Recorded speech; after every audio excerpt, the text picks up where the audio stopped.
Hey everyone, good afternoon, good afternoon. As always, I hope this video finds you both in good health and in good spirits. I thought today I'd put together a video on Baphomet. Although it's a controversial subject, I thought it was one worth going over. A lot of people think that Baphomet represents the devil or is in some way negative. So I thought we would just go over a little bit about Baphomet. Now, originally, there were 5 photos that were made by a man named Eliphas Levi of the Baphomet image. But the most common one is the one we're looking at right now, the hermaphroditic winged human figure with the head and feet of a goat that is adorned with numerous esoteric symbols.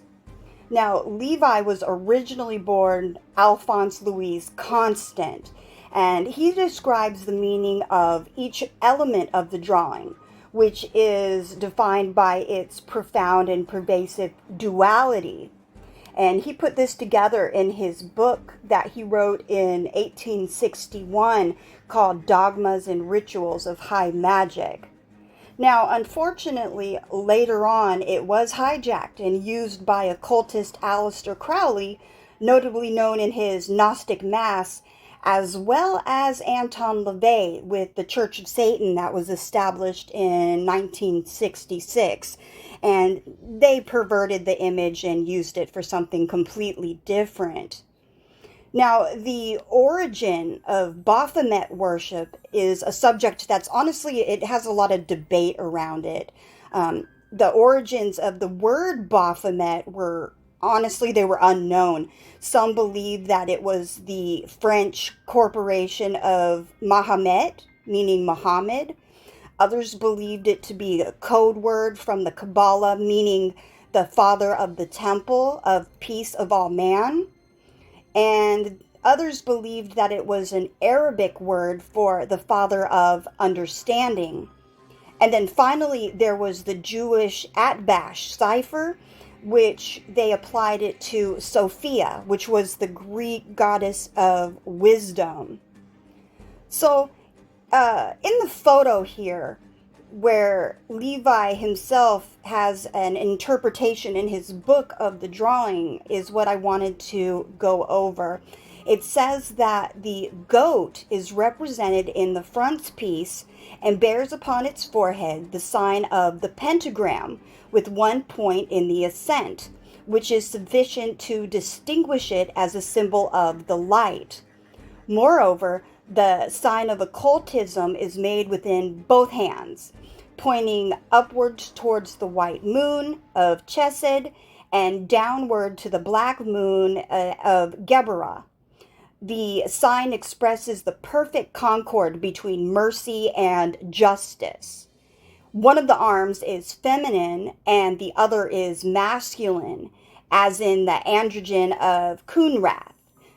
Those attributes we have combined with those of the goat, since they are one and the same symbol. The torch of intelligence burning between the horns is the magical light of universal equilibrium.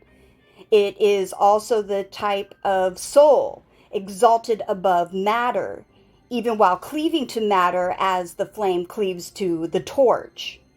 The monstrous head of the animal expresses horror of sin, for which the material agent, alone responsible, must alone and forever bear the penalty, because the soul is impassible in its nature and can suffer only by materializing.